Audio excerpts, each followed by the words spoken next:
The transport shuttle rattled through the final approach sequence, and Danny Wright pressed his forehead against the small window to watch Titan 7 grow larger below.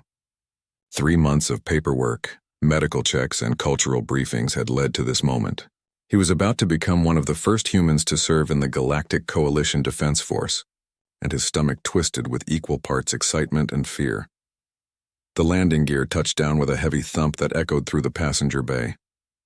Danny grabbed his duffel bag and followed the other new recruits down the ramp. The air inside the facility tasted recycled and metallic. Dozens of aliens moved through the corridors, representing species he had only seen in training videos back on Earth. A towering insectoid creature with 4 arms and glossy black carapace stopped in front of the human group. Its voice came through a translator device that hung around its neck, turning clicks and buzzes into flat, emotionless words. "I am Commander Selvan. You are late. Follow me to equipment distribution." Danny fell in line with the others. They walked through corridors lined with weapons lockers and training rooms. Through one window, he saw reptilian soldiers practicing hand-to-hand combat. Through another, crystalline beings aimed energy weapons at holographic targets that flickered and dodged. The equipment room smelled like gun oil and ozone. A stocky alien with blue-green skin and webbed fingers stood behind a counter stacked with weapon cases. Commander Selvan handed over a data pad, and the quartermaster began pulling items from the shelves. "Corporal Danny Wright," the quartermaster said, reading from his screen. His voice had a wet, gurgling quality even through the translator. "Standard plasma rifle, model C-47, sidearm, class 3, combat knife, ceramic blade. Sign here." Danny pressed his thumb to the data pad and accepted the rifle case. He set it on the counter and opened the latches. Inside, nestled in protective foam, lay a sleek weapon with a dark gray finish. The power cell glowed faintly blue in its housing. Danny lifted it carefully, feeling the weight and balance. His grandfather had taught him to respect firearms, whether they used gunpowder or plasma. A weapon was never just an object. It was a partner. "Hello, Betty," Danny said softly, running his hand along the barrel. "You and me are going to do good work together." The quartermaster's webbed hands froze over his data pad. Behind Danny, someone made a sound that might have been a laugh or a cough. Commander Selvan's antennae twitched in what Danny was learning meant confusion or irritation. "Did you just name your weapon?" The commander stepped closer, his multiple eyes focusing on Danny. "Yes, sir," Danny said. "She's Betty. Seems like a Betty to me." Another recruit, a crystalline soldier whose body refracted light into rainbow patterns, made a high-pitched, chiming sound. The translator struggled for a moment before converting it to words. "This human speaks to inanimate objects. Is this a known defect of their species?"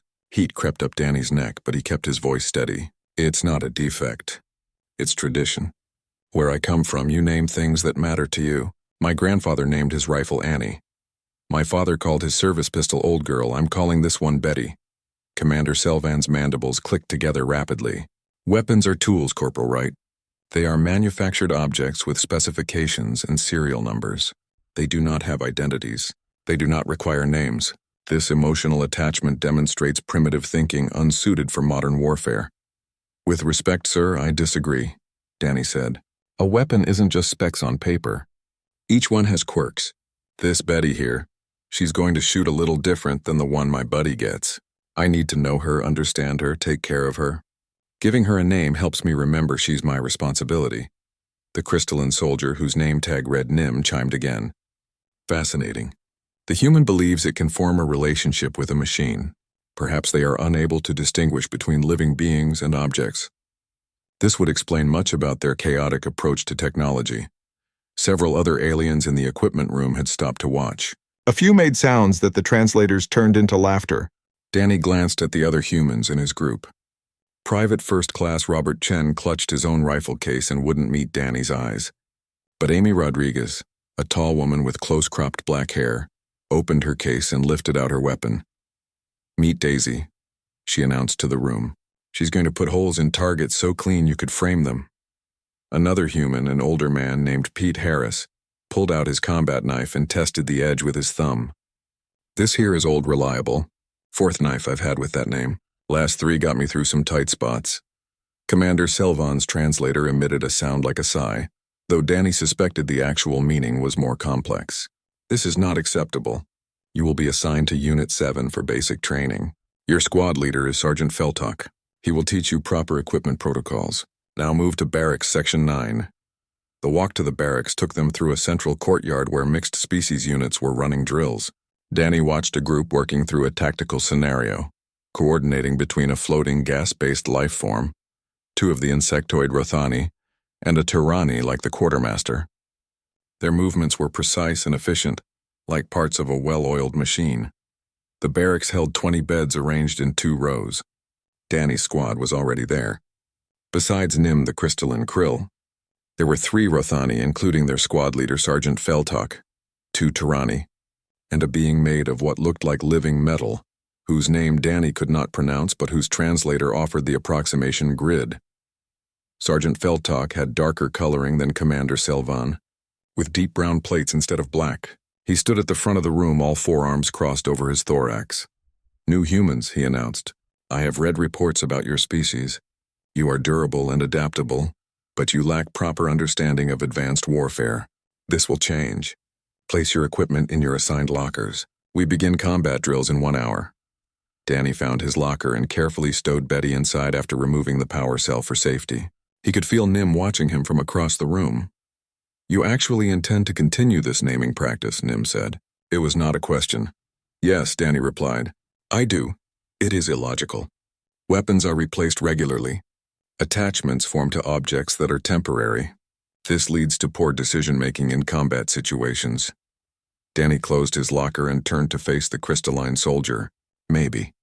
Or maybe it leads to better equipment maintenance, faster recognition of problems, and a warrior who understands his tools well enough to push them to their limits safely. Time will tell." Nim's crystalline body flickered with patterns of light that the translator did not convert to words. Danny suspected he was communicating with the other krill in some way that bypassed the device. The next hour passed in a blur of orientation. They learned the layout of the facility, the emergency protocols, and the chain of command. Then Sergeant Feltok led them to a training room where holographic targets waited.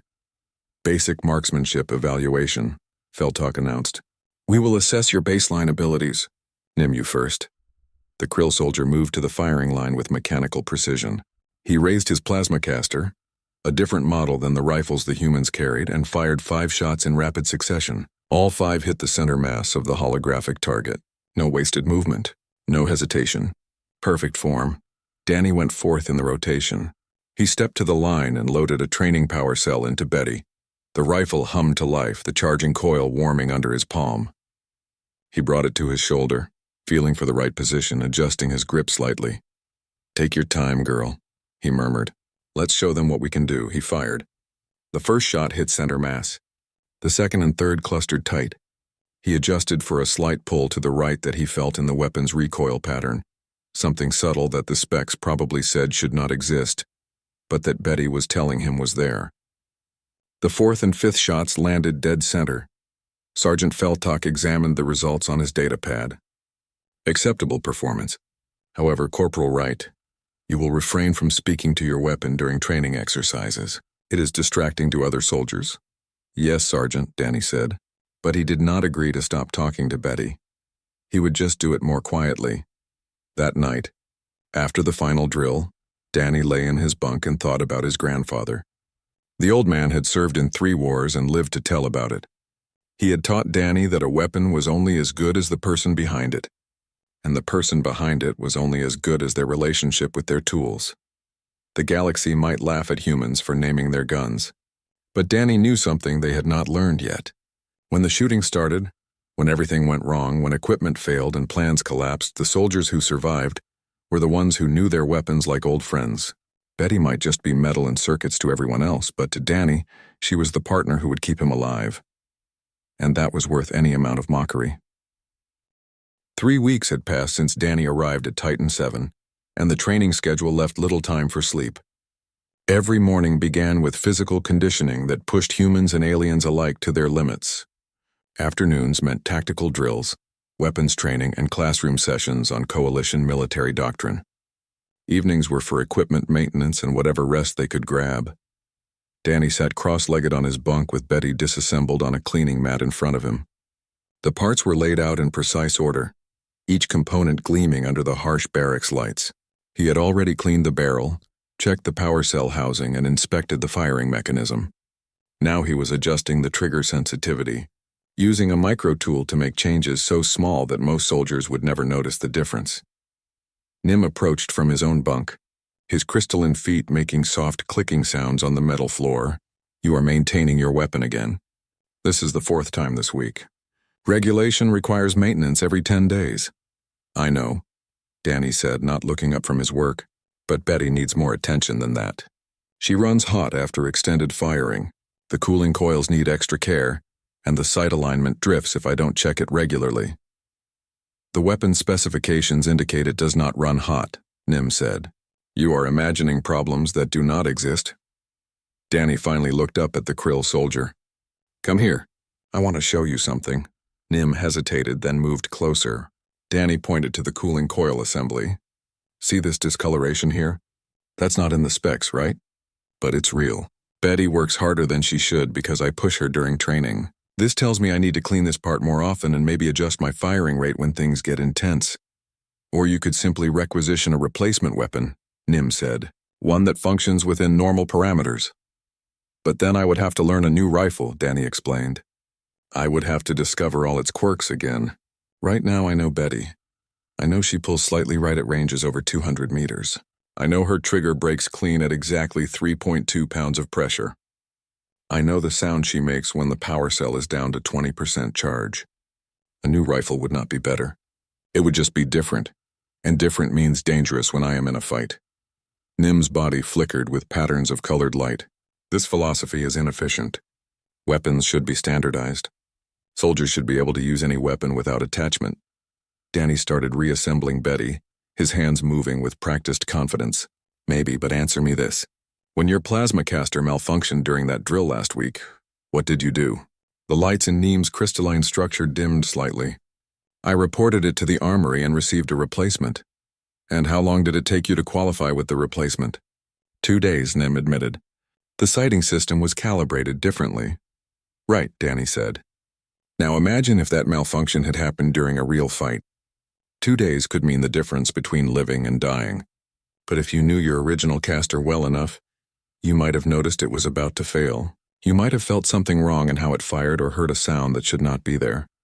"Weapons do not give warnings," Nim insisted. "They function until they do not." Danny slid the last piece into place and powered up Betty. The rifle hummed to life, the charging indicator glowing steady blue. "That is where you're wrong. Everything gives warnings if you pay attention. My grandfather taught me that. He once told me his rifle saved his life because he noticed it was vibrating differently one morning. Turned out a critical screw was working loose. If he had fired it, the whole mechanism could have blown apart in his hands." "Your grandfather named his weapon as well?" Nim asked Annie. Danny said with a smile. "Had her for 40 years. Even after he retired, he kept her cleaned and maintained. When he died, she was buried with him. That is the kind of relationship I am talking about. Not superstition, not primitive thinking. Just a soldier who knew his tools well enough to trust them with his life." Footsteps approached from the far end of the barracks. Sergeant Feltok entered, his antennae sweeping across the room. "Attention. We have been assigned a training mission.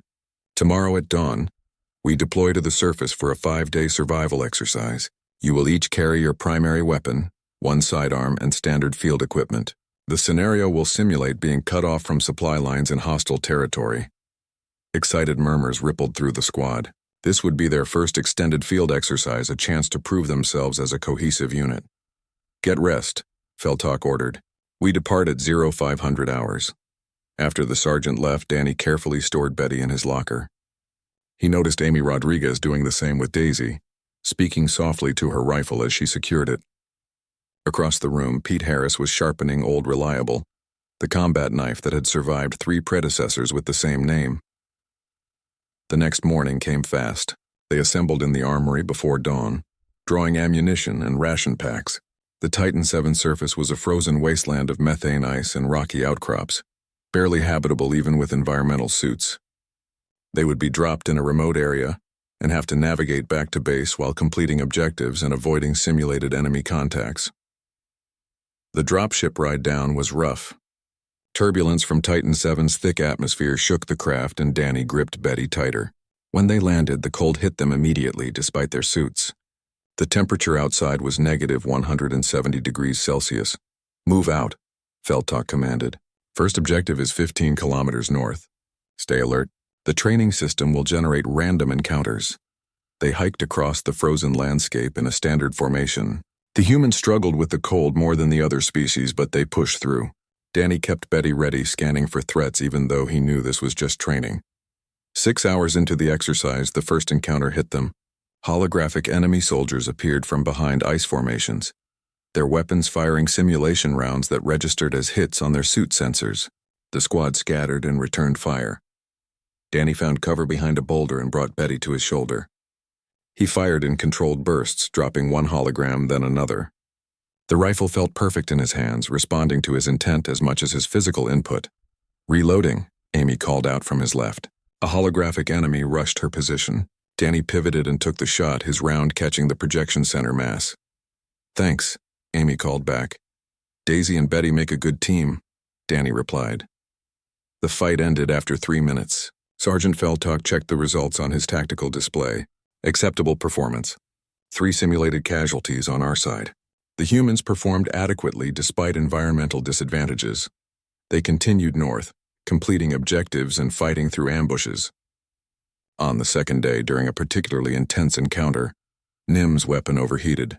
The Krill soldier tried to continue firing, but the plasma caster shut down automatically to prevent damage. Weapon failure, Nim reported, his voice carrying frustration. Fall back, Danny shouted. I will cover you. He stepped into Nim's position and laid down suppressive fire with Betty, giving the Krill soldier time to swap to his sidearm. The encounter ended with their squad victorious, but Nim's expression, as much as a crystalline being could have expressions, showed shame. That night, they made camp in a shallow cave that provided shelter from the wind. Danny performed his evening maintenance on Betty while Nim worked on his plasma caster, trying to figure out what went wrong. The weapon should not have overheated, Nim said, examining his display. I fired within acceptable parameters. Danny finished with Betty and moved over to look at the caster. May I? Nim handed it over hesitantly. Danny turned the weapon over in his hands, feeling its weight and balance. He noticed a slight rattle in the forward assembly that should not be there. This mounting bracket is loose, Danny said, pointing to a component. Not much, but enough to affect heat dissipation. It probably worked loose during our hike. If you knew this weapon better, you might have felt the difference in how it balanced. Nim took the caster back and stared at it. The specifications say this component should not work loose. Specs say a lot of things, Danny replied. Reality is messier. That is why I check Betty every day. That is why I know when something is wrong before it becomes critical. Perhaps, Nim said slowly, there is value in your approach that I did not see. The next 3 days tested them in ways classroom training never could.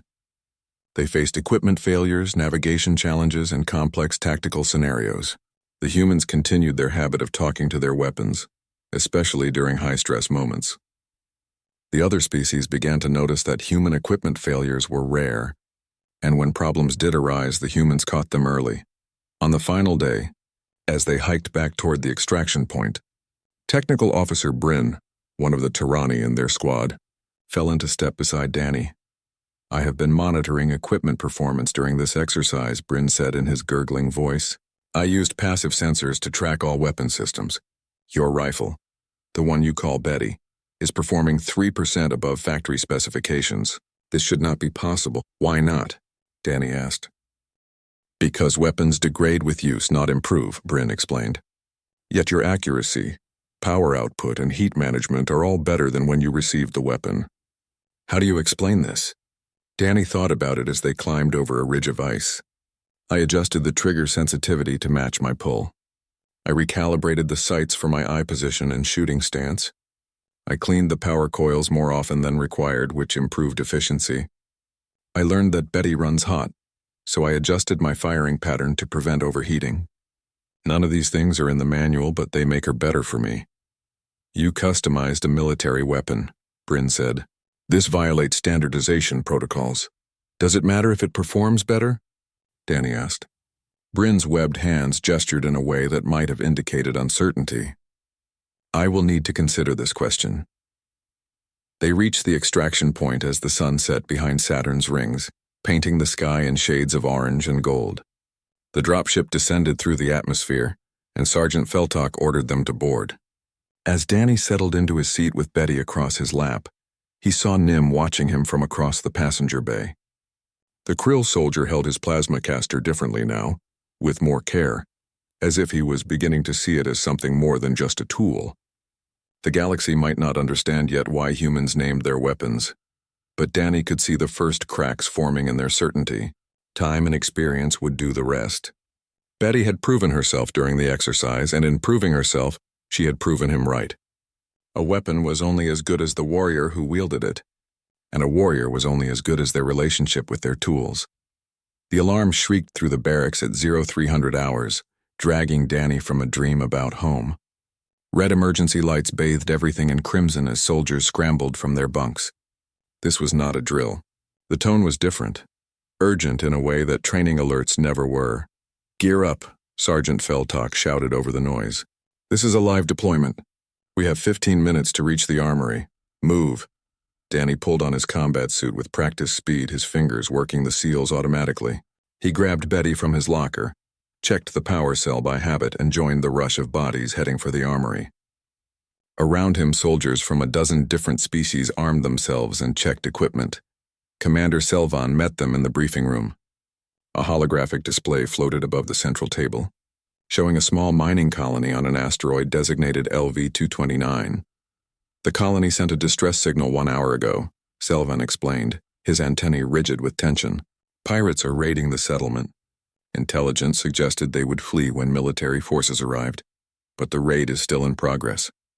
We are deploying 4 squads. Your objective is to secure the civilian shelter and protect the colonists until the pirates withdraw. Rules of engagement? Feltok asked. Hostile forces are authorized to use lethal weapons. You are cleared to return fire with appropriate force. Try to avoid civilian casualties. These are miners, not soldiers. They loaded into 2 assault shuttles. Danny found himself pressed between Amy and Pete, with Nim and Bryn across from them. The Krill soldier clutched his plasma caster, which he had recently started calling Razor. Danny noticed the attention Nim gave the weapon now, the way he checked it carefully before they launched. The flight to LV-229 took 40 minutes. Danny used the time to run through mental exercises his grandfather had taught him. Breathe deep, center yourself, trust your training, and trust your weapon. Betty rested across his knees, solid and dependable. 2 minutes to drop, the pilot announced. The shuttle shook as it entered the asteroid's weak gravitational field. Through the small windows, Danny could see explosions on the surface. The mining colony was under fire. Weapons hot, Feltok ordered. Standard suppression formation. Humans take the left flank with Bryn. Rothani and Nim hold center. Grid covers right approach. We hit fast and push them back to their ships. The shuttle touched down in a cloud of dust and debris. The rear ramp dropped and Danny charged out with his squad. The colony stretched before them, a collection of prefab structures and mining equipment. Smoke rose from several buildings. In the distance, 3 pirate vessels sat on makeshift landing pads. Weapons fire erupted immediately. Energy bolts screamed past Danny's head and he dove behind a cargo container. Amy and Pete took cover beside him while Bryn moved to a better firing position. Contact front, Danny called out, spotting pirates moving between buildings.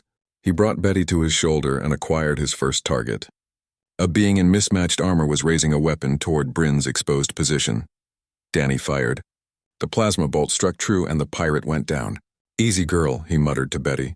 Just like training. But it was not like training. The pirates were better armed than intelligence had suggested.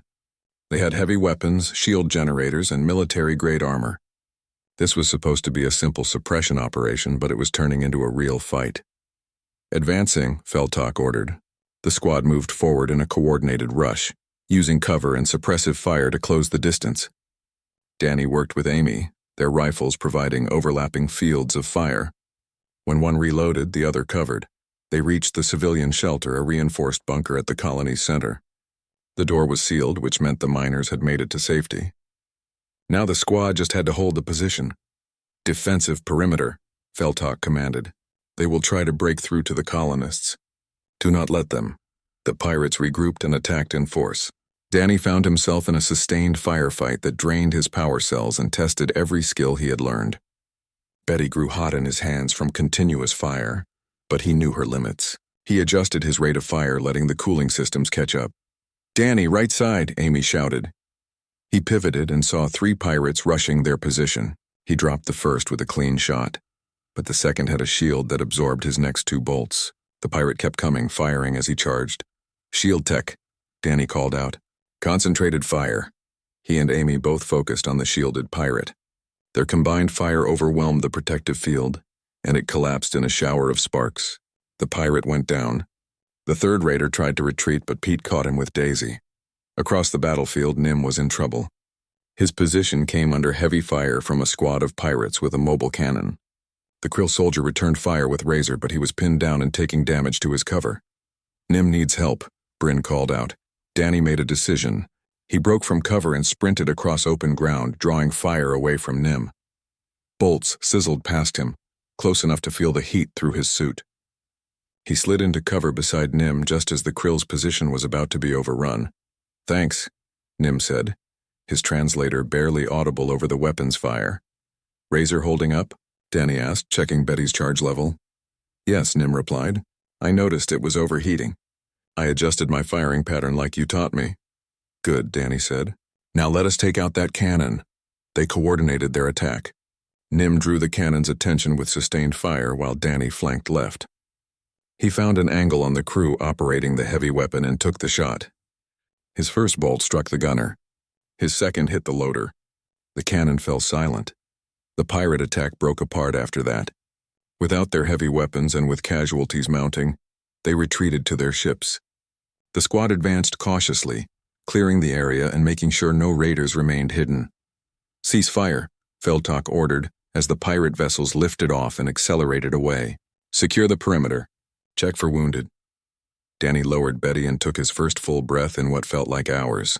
His hands were shaking from adrenaline, and his suit's readout showed elevated heart rate and blood pressure. But he was alive, and so was his squad.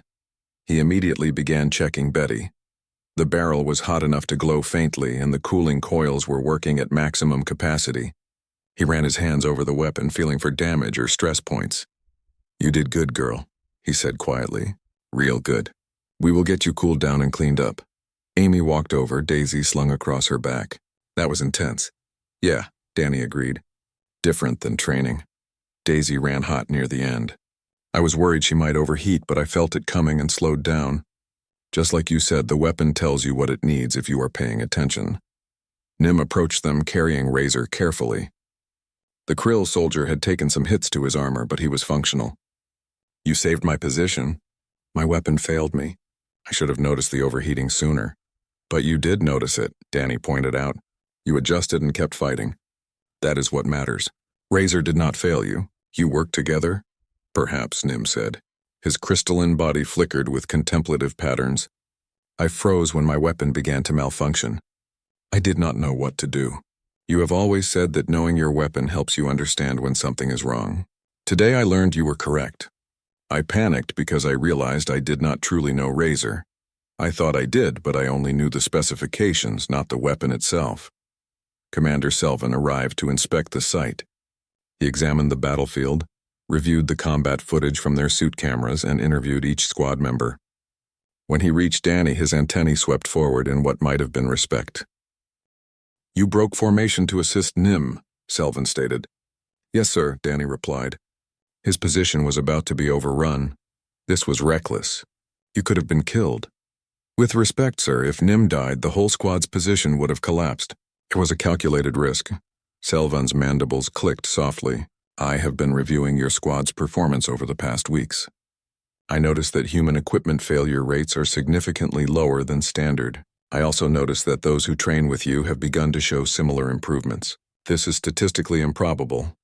Or it is evidence that our approach works," Danny suggested carefully. "I am not yet convinced," Selvan said. "But I am no longer dismissive. Continue your training methods. I will be watching the results." After the commander moved on, they opened the civilian shelter. 30 miners emerged, shaken but unharmed. An older woman who appeared to be their leader approached Sergeant Feltok. "Thank you," she said simply. "They would have killed us if you had not arrived." The squad spent the next several hours helping the colonists assess damage and begin repairs. Danny used the time to perform a thorough maintenance on Betty. The sustained combat had stressed the weapon, but it had performed flawlessly when it mattered most. As he worked, Nim sat down beside him with Razor laid out for cleaning. The Krill soldier watched Danny's methodical process, then began to copy it, paying attention to details he had previously ignored. "Teach me," Nim said. "Teach me to know my weapon the way you know yours." Danny smiled. "I can do that. First thing, you need to stop thinking of Razor as an object. Think of it as a partner.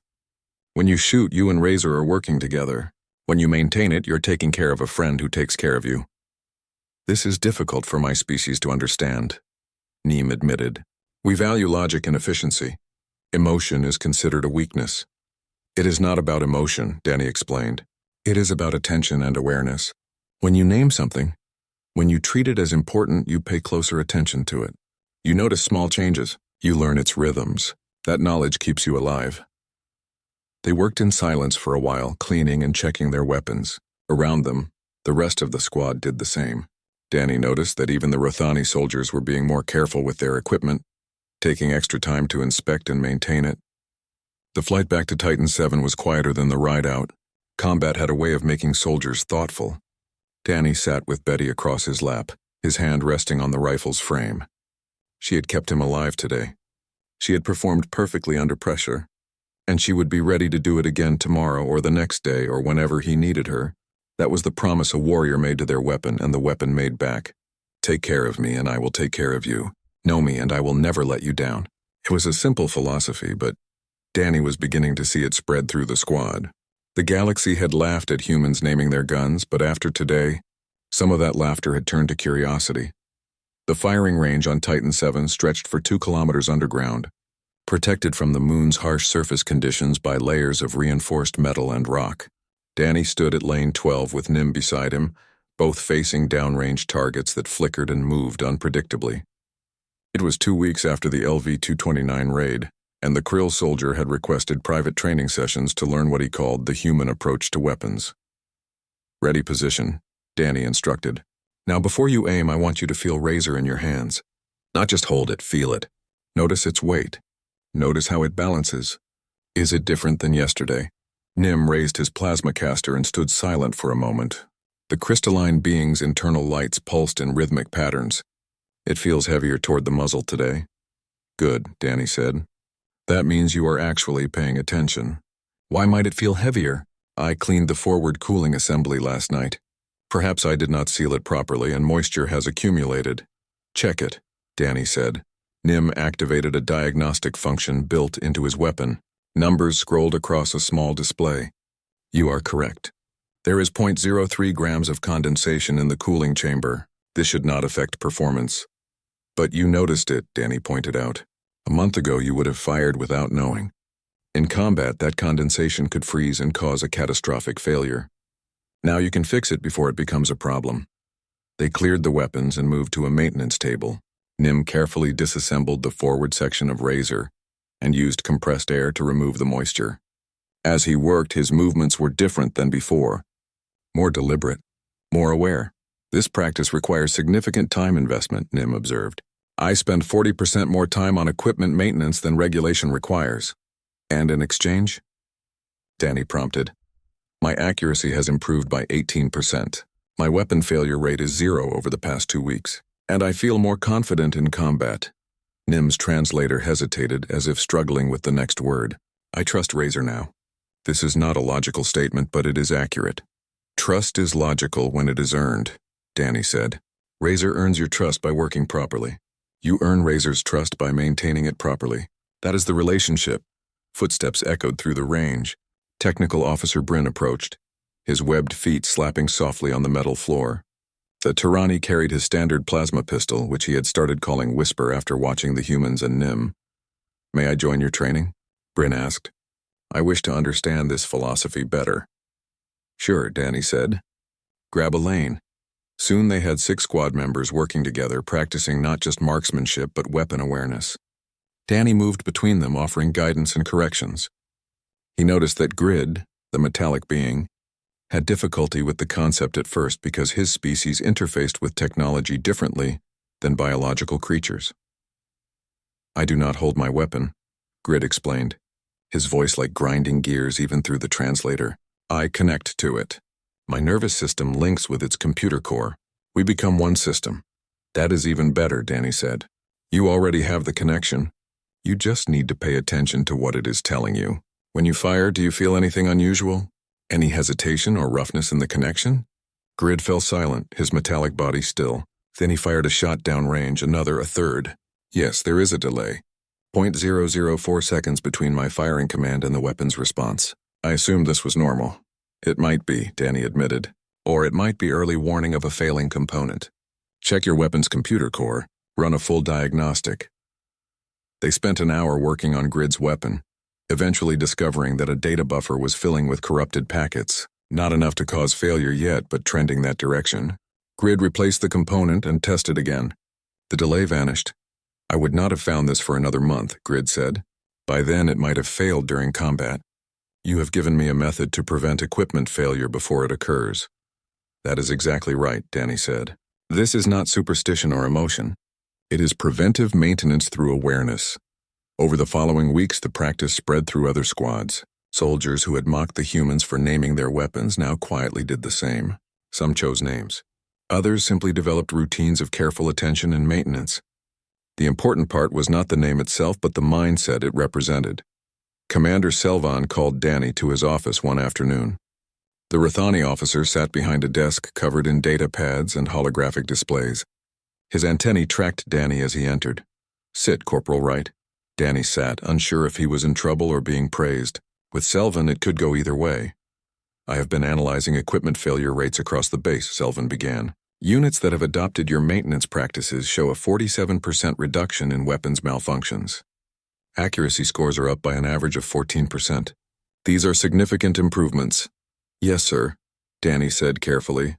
"I do not like being wrong," Selvan continued. "I believed your practice was primitive and illogical. I still believe it is unorthodox. However, I cannot argue with results. I am recommending that your methods be included in optional training programs." "Optional?"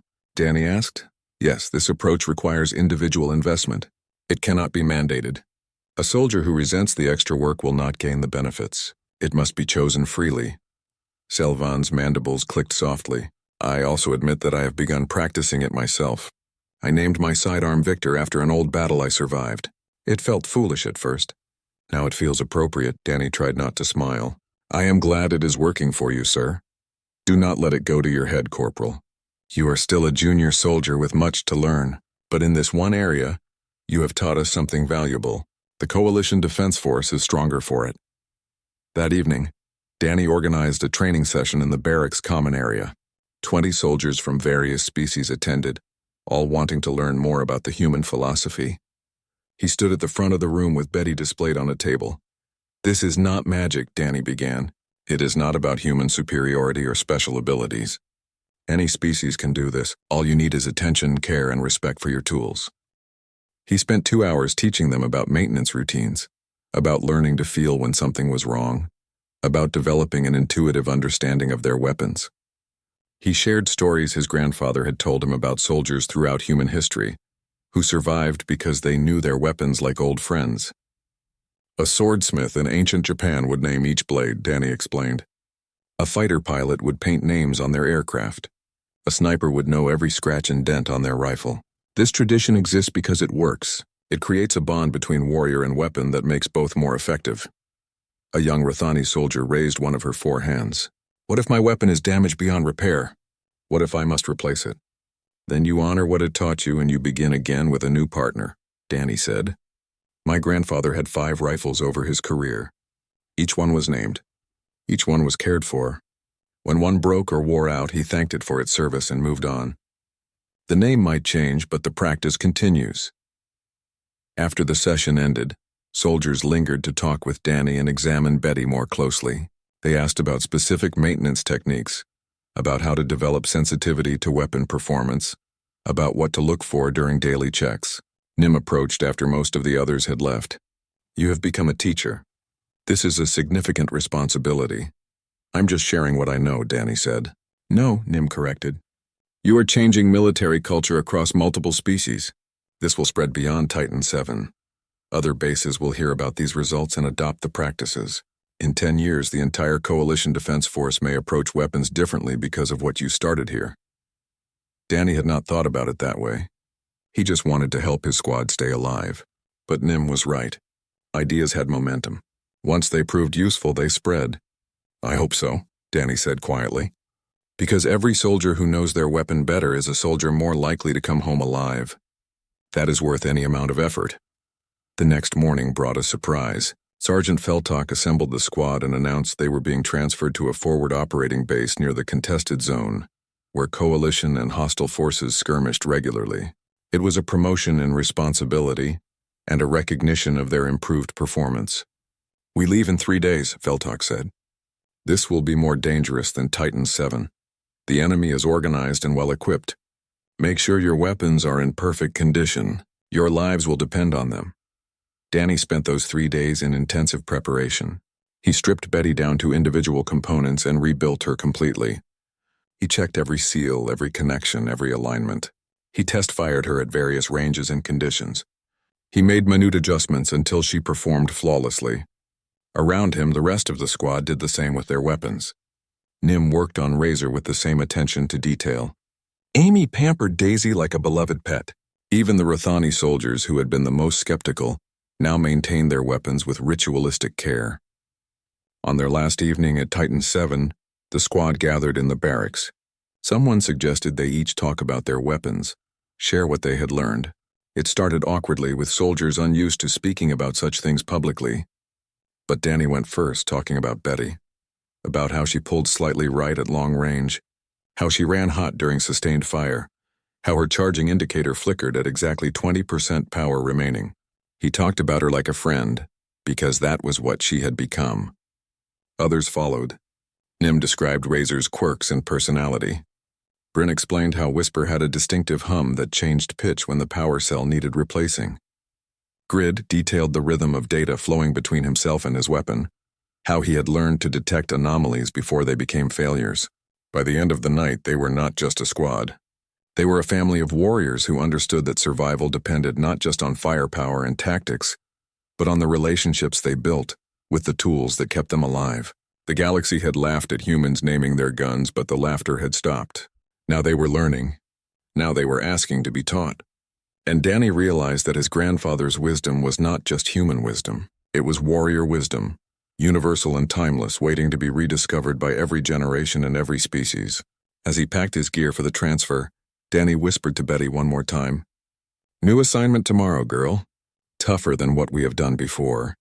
But we will handle it together. That is what partners do." And in his mind, he could almost hear her reply. A hum of ready power, a promise of reliable performance.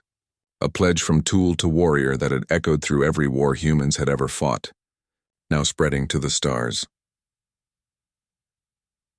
Forward Operating Base. Sentinel perched on a cliff overlooking the contested territories of Hadrian's world, a planet locked in a stalemate between coalition forces and the Revenant Horde. Danny had been stationed there for 6 months, and in that time, he had participated in 14 combat operations. Each one had been harder than the last. Each one had tested him and Betty in new ways. The morning started like any other. Patrol assignments, equipment checks, the usual routine of military life in a war zone. Then the alarm sounded, different from the daily drill tone. This was an emergency beacon from Science Outpost Kappa, located in a mountain valley 30 kilometers south. All squads to briefing room, came the announcement over the facility's communication system. Danny grabbed Betty and joined the rush of soldiers, heading for the command center. Commander Selvin stood before a 3-dimensional map projection, his antennae rigid with tension. Science Outpost Kappa is under attack, Selvin announced without preamble. The Revenant Horde has launched a major offensive. The outpost houses 47 scientists and support staff. They have minimal defensive capability. We are deploying every available squad to establish a defensive perimeter at the Razor Pass, the only approach to the outpost. If that pass falls, the scientists will be overrun. Sergeant Feltok stepped forward. How many enemy forces? Initial reports suggest battalion strength. Perhaps 300 combatants with armor support. We can field 120 soldiers immediately, with reinforcements arriving in 18 hours. The outpost has power for 72 hours. After that, their life support systems fail. The room fell silent. Those were terrible odds, and everyone knew it. Evacuation shuttles are being loaded now. Selvin continued. But they need time. Your mission is to hold Razor Pass for as long as possible. Buy the scientists time to escape. Questions? No one spoke. There was nothing to question. The mission was clear, and the stakes were absolute. They loaded into transport carriers within 20 minutes. Danny sat pressed between Nim and Amy. Betty held tight across his chest. The ride to Razor Pass was rough, the carriers bouncing over uneven terrain at dangerous speeds. Through the small windows, Danny could see smoke rising from distant explosions. The pass was a natural choke point, a narrow valley between two steep mountain ridges, vertical cliffs on both sides, maybe 50 meters apart at the narrowest point. It was the kind of terrain that gave defenders a massive advantage if they could hold it. Positions, Feltok ordered as they dismounted. Heavy weapons on the high ground. Rifles spread across the valley floor. We funnel them into a killing zone and make every meter cost them. Danny found a position behind a cluster of boulders that provided good cover and clear sight lines down the valley. He set up Betty on a makeshift rest, checked her power cell, and adjusted his scope for the range. Beside him, Amy did the same with Daisy. Down the line, Nim positioned Razor and Bryn readied Whisper. The Revenant horde appeared 30 minutes later. They came like a dark tide, hundreds of figures in mismatched armor flowing up the valley. Some walked on legs, others floated. Some crawled on multiple limbs. They were a collective of different species united by aggression and conquest. Hold fire until they are in range, Feltok commanded. Make the first volley count. Danny controlled his breathing, finding that calm center his grandfather had taught him to access. Betty felt solid and ready beneath his hands. They had trained for this. They were ready. Fire, Feltok ordered. The valley erupted in plasma fire. Danny squeezed Betty's trigger in controlled bursts, dropping targets with practiced precision. Beside him, Amy worked methodically with Daisy. All along the defensive line, coalition soldiers poured fire into the enemy advance. The Revenant forces took heavy casualties in that first exchange, but they kept coming. That was their way. They valued objectives over individual lives, willing to sacrifice hundreds to achieve their goals. The battle settled into a grinding rhythm. The enemy would advance, take casualties, pull back to regroup, then advance again. Each wave came closer than the last. Each wave tested the defensive line more severely. Hours passed. Danny's world narrowed to the scope of his rifle, the feel of Betty in his hands, the targets downrange. He reloaded power cells mechanically, checked his sight alignment, adjusted for wind and range. Betty ran hot from continuous use, but he managed her carefully, knowing her limits. Betty, we are pushing hard today, he muttered during a brief lull. I know you are hot. I know you are tired, but I need you to keep working. Just a little longer. He felt the rifle's temperature through his gloves, noticed a slight drift in her accuracy that indicated thermal stress. He adjusted his aim point to compensate, making minute corrections that kept his shots on target. The sun set, and the battle continued under artificial lights and the glow of weapons fire. The defenders rotated positions, allowing brief rest periods, but the pressure never let up. The Revenant horde had committed fully to breaking through. On the second day, equipment began to fail. A Rothani soldier's rifle overheated and shut down. He tried to restart it, but the safety interlocks would not release. He was forced to fall back and draw his sidearm. Across the line, other weapons failed. Soldiers who had never learned to truly maintain their equipment found themselves with malfunctioning tools at the worst possible time. But the soldiers Danny had trained continued to fight. They knew their weapons well enough to predict failures before they happened. They adjusted their tactics to work within their equipment's tolerances. When problems did arise, they adapted quickly. Weapon down, a voice called from Danny's left. It was one of the Krill soldiers who had not adopted the naming practice. His plasma caster had suffered a catastrophic power cell failure. Take mine, Danny said, making a snap decision. He ejected Betty's power cell and tossed it to the Krill. Betty, I am sorry, girl. but someone else needs you right now. He grabbed a fallen Rathani's rifle from earlier in the battle, a weapon he had never used before. It felt wrong in his hands. Different weight, different balance, different controls. But Danny did not panic. He had trained for adaptability. He had learned that the philosophy of knowing your weapon applied to any weapon, not just one specific tool. "All right, friend," he said to the unfamiliar rifle. "Let us figure each other out fast." He test-fired once. The recoil was heavier than Betty's. He fired again, feeling the trigger pull, learning the sight picture. By the third shot, he was compensating for the differences. By the 10th, he was hitting targets with acceptable accuracy. Nim noticed from his position. "You gave away Betty?" "Someone needed her more than me right now," Danny called back. "I will get her back later. Right now, this rifle and I are getting to know each other." The fighting intensified. The enemy brought up heavy armor, forcing the defenders to concentrate fire on armored vehicles. Danny worked with his borrowed rifle, talking to it constantly, learning its personality in real time.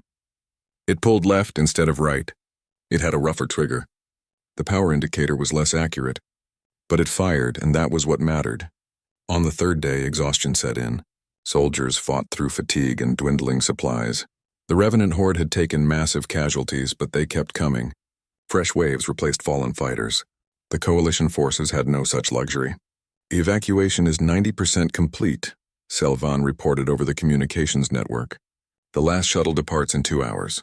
Then we can withdraw." 2 hours. They just had to hold for 2 more hours. The enemy sensed victory and launched their heaviest assault yet. Danny fired until his borrowed rifle ran dry, then switched to his sidearm. Around him, soldiers made similar transitions. The defensive line held, but barely. Then Betty failed. Across the battlefield, the Krill soldier who had been using her called out in distress. The rifle had finally given out after 3 days of continuous combat beyond anything she was designed to handle. The power cell had burned out and the charging coils had melted. Danny felt a pang of loss, but he pushed it aside. Betty had served well. She had kept fighting long past what should have been possible. She had died doing her job, and that was an honorable end for any weapon. "Final shuttle is loaded," Selvan announced. "All units begin withdrawal. Leapfrog pattern, cover each other." The retreat was orderly despite the chaos. Squads pulled back in turns, covering each other's withdrawal. Danny found himself in the last group, providing suppressing fire while others escaped. He made it to the extraction point with his squad intact, battered, exhausted, but alive. As the transport lifted off, Danny looked back at Razor Pass. Smoke rose from the battlefield. Bodies littered the valley floor. The Revenant Horde had won the ground, but they had lost the objective. The scientists were safe. Back at Forward Operating Base Sentinel, Danny collapsed in his bunk and slept for 14 hours straight. When he woke, his body ached in ways he had not known were possible, but his mind was clear. They had held. They had survived. He went to the armory to turn in the borrowed rifle and assess his own equipment status. Betty's remains had been recovered from the battlefield. The rifle was beyond repair. Melted components, cracked housing, burned-out power systems. She had given everything. Danny held the ruined weapon for a long moment. "Thank you, Betty. You kept me alive for 8 months. You never failed me when it mattered. Rest now." He set her aside and accepted a new rifle from the quartermaster. Standard issue, fresh from the factory. It felt foreign in his hands, but Danny knew what to do. "Hello," he said softly to the new weapon. "I guess we should figure out what to call you. Let us start with some basic drills and see what your personality is like. I am Danny, and I am going to take good care of you." Nim found him on the firing range later that day, working with the new rifle. "I saw what you did during the battle," Nim said. "You gave Betty away and adapted to a strange weapon. You proved that your philosophy is not about attachment to a specific object. It is about a way of thinking that applies universally." "That is right," Danny agreed.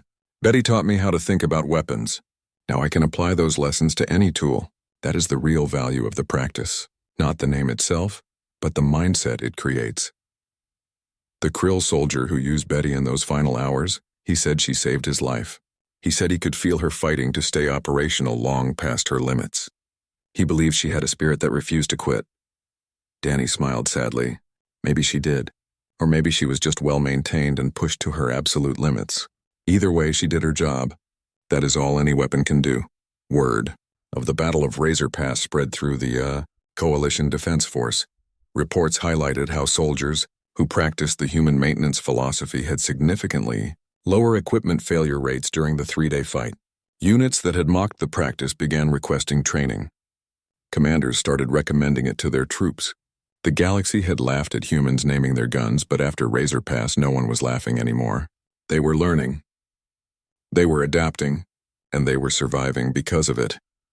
Coalition Command Headquarters occupied an entire moon orbiting a gas giant in the core systems. Danny had never expected to see it, let alone stand before the Military Effectiveness Committee in one of its grand conference halls.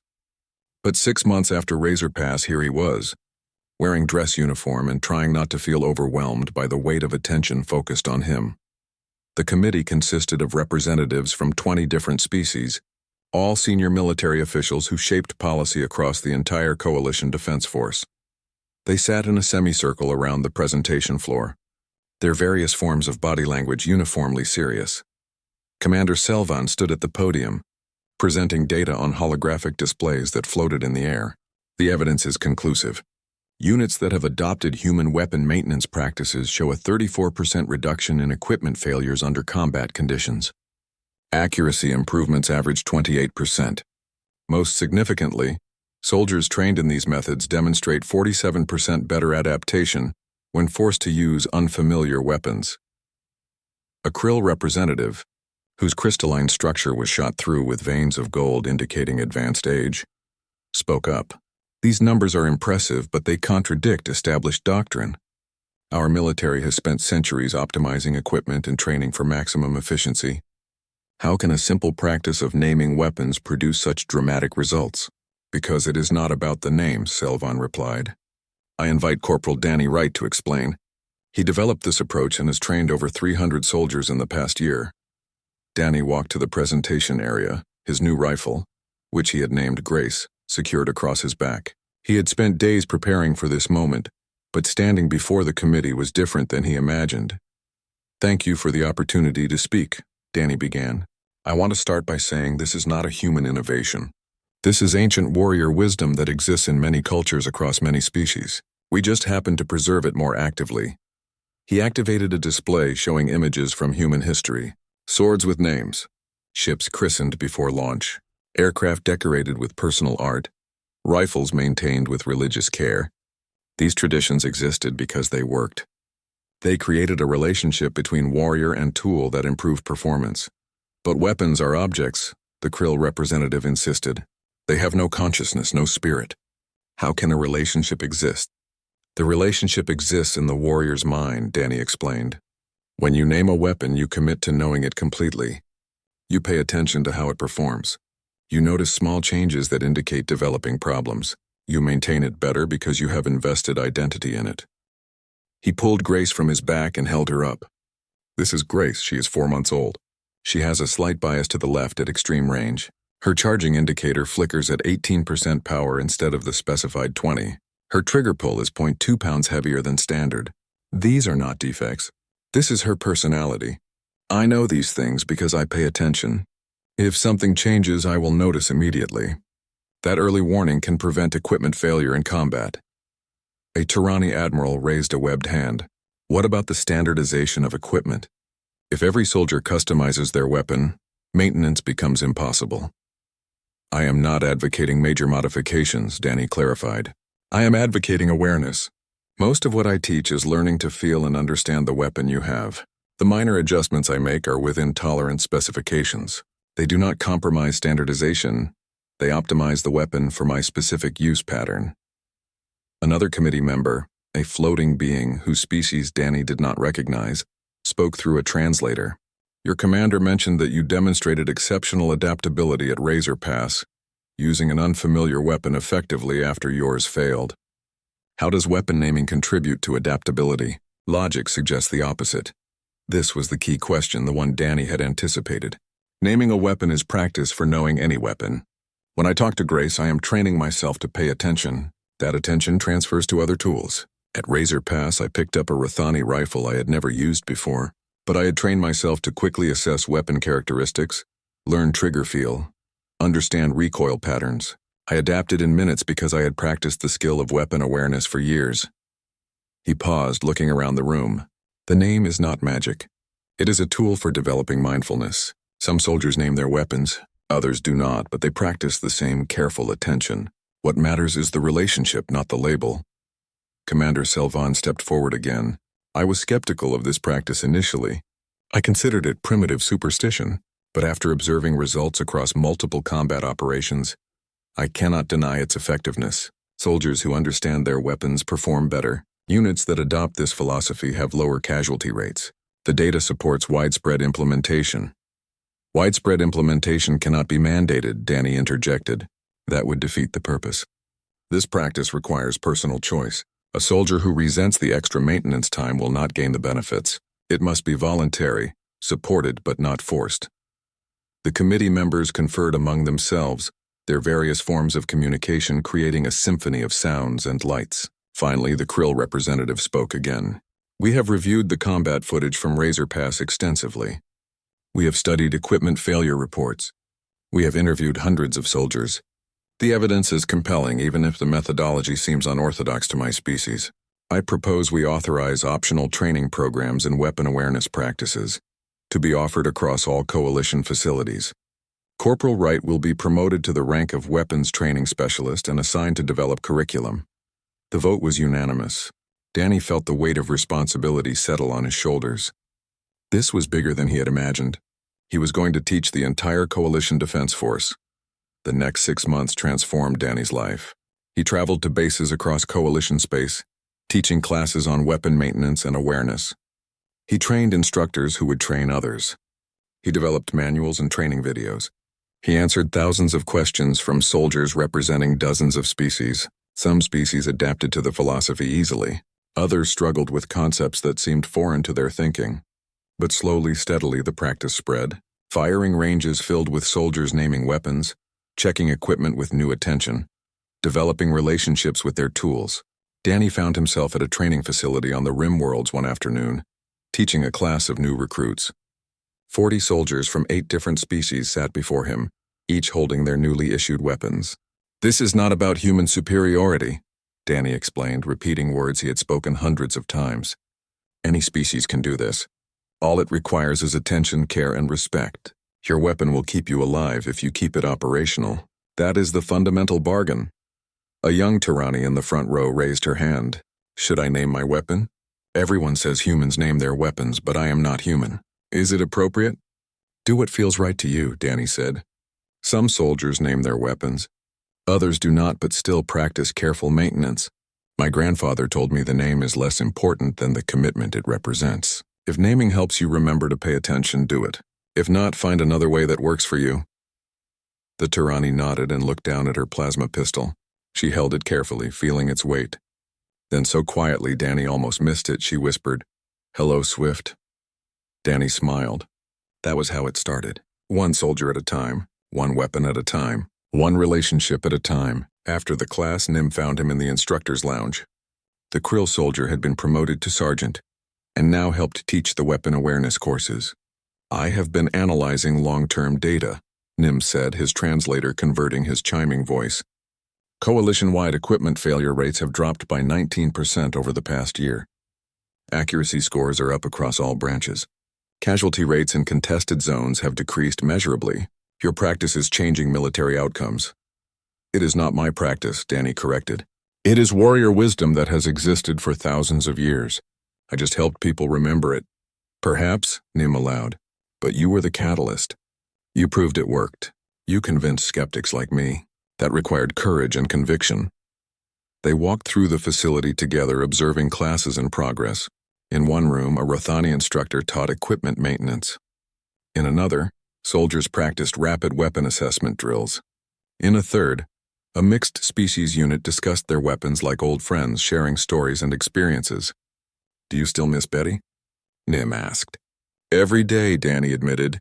But Grace has her own personality. She is different, but I have learned to know her just as well. That is the point. The specific weapon matters less than the practice of knowing it. I still use Razor, Nim said. I have been offered newer models with better specifications. But Razor and I have been through battles together. We understand each other. I will keep using him until he fails completely. That is the right choice, Danny agreed. Familiarity has value that specifications cannot measure. They reached the main firing range, where a graduation ceremony was taking place. Soldiers who had completed the full weapons awareness course stood in formation, each holding their rifle or sidearm. An admiral gave a speech about the importance of maintaining equipment and staying mission-ready. Then came the part Danny had suggested when designing the curriculum. Each soldier was asked to introduce their weapon to the group. One by one, they stepped forward. This is Thunder. She hits hard and never lets me down. This is Patience. He taught me that slow and steady wins fights. This is Guardian. She protects me while I protect others. Not all chose names. Some simply described their weapons' characteristics and their commitment to maintenance, but all demonstrated the mindfulness that was the heart of the practice. Danny watched with quiet satisfaction. This was what his grandfather had taught him. This was what Betty had demonstrated through her faithful service. And now it was spreading across the galaxy, saving lives and improving warriors. After the ceremony, a young human private approached him nervously. Corporal Wright? Specialist Wright. I am from Earth. From Montana. My grandfather knew your grandfather. They served together in the border wars. Really? Danny asked, surprised. Yes, sir. He told me stories about your grandfather and Annie, his rifle. He said your grandfather was the best shot in the company because he knew his weapon better than anyone. He told me to look you up if I ever joined the service. He said you would understand the old ways. Danny felt a connection across generations, a thread that tied him to warriors past and future. What is your grandfather's name? Marcus Torres. He called his rifle Faithful. He still has her mounted on his wall at home. He cleans her once a month even though he has not fired her in 30 years. That is a true warrior, Danny said. The relationship does not end just because the fighting does. Tell your grandfather I said hello when you write home. Tell him the old ways are alive and well, spreading to species who never heard of Earth or Montana or the border wars. The private smiled. He will be proud to hear that, sir. As the young soldier walked away, Danny thought about continuity. The practice of naming weapons had seemed so simple when he first arrived at Titan 7. It had seemed obvious to him, like breathing or eating. But to the galaxy, it had been a revelation, a human peculiarity that became a universal truth. That evening, Danny stood alone on an observation deck watching ships come and go from the training facility. Grace rested against his shoulder, her weight familiar and reassuring. Somewhere in Coalition space, Betty's remains sat in storage, too damaged to repair but kept as a memorial. She had earned that honor. You would be proud, Betty, Danny said to the distant stars. What you started is bigger than both of us now. Soldiers across the galaxy are learning what you taught me, that a weapon is never just a tool, that the relationship between warrior and weapon matters, that attention and care save lives. A door opened behind him and Amy Rodriguez stepped onto the observation deck. She had been promoted to instructor as well, traveling a different circuit of bases teaching the same philosophy. Talking to Grace? She asked. Talking to Betty, actually, Danny admitted, thinking about how far this has all come. Daisy and I were just discussing the same thing, Amy said with a slight smile. It is strange to remember when they laughed at us. Now everyone wants to learn what we were doing. They stopped laughing when the shooting started, Danny observed. Combat has a way of revealing what actually works versus what just looks good in theory. They stood in comfortable silence. Two human soldiers who had carried an ancient tradition to the stars and watched it transform military culture across dozens of species. My next assignment is the training facility at Proxima Station, Amy said. Apparently there is a whole battalion that wants to learn about weapon awareness. The commander specifically requested a human instructor. They are not just learning from humans anymore, Danny pointed out. Nim is one of the best instructors in the program. Grid has written the definitive manual on biomechanical weapon interfaces. This is bigger than humanity now. It is warrior culture, universal and timeless. True, Amy agreed. But we started it. That counts for something, Danny nodded. The galaxy had laughed at humans naming their guns. They had called it primitive, illogical, emotional. They had dismissed it as superstition unsuited for modern warfare. But the humans had proven them wrong. Not through argument or insistence, but through results. By surviving when others failed. By adapting when equipment broke. By maintaining relationships with their tools that made them better warriors. The name did not matter. Betty, Grace, Daisy, Razor, whisper, swift. They were just words. What mattered was the commitment those words represented. The promise to pay attention, to maintain carefully, to know completely, to trust fully. That was the lesson Danny's grandfather had taught him on a ranch in Wyoming, passed down through generations of warriors who understood that weapons were partners, not just possessions. That was the lesson Betty had demonstrated through faithful service and heroic sacrifice. And that was the lesson now spreading to every corner of Coalition space. The galaxy had laughed at humans naming their guns, but now they understood. Now they were learning. Now they were discovering what warriors had known throughout history, across species and cultures and wars without end. A weapon was only as good as the person who wielded it, and a person was only as good as their relationship with their tools. That simple truth had shaped human warfare for millennia. Now it would shape galactic warfare for centuries to come. Danny touched Grace's frame gently. "Come on, girl. We have another class to teach tomorrow. Let us get some rest." As he walked back inside, he thought he heard Betty's voice in his memory, a warm hum of power and promise. She was gone, but her lesson lived on, in every soldier who named their weapon, in every warrior who maintained with care, in every life saved by attention and awareness. The galaxy had laughed, but the galaxy had learned, and that made all the difference.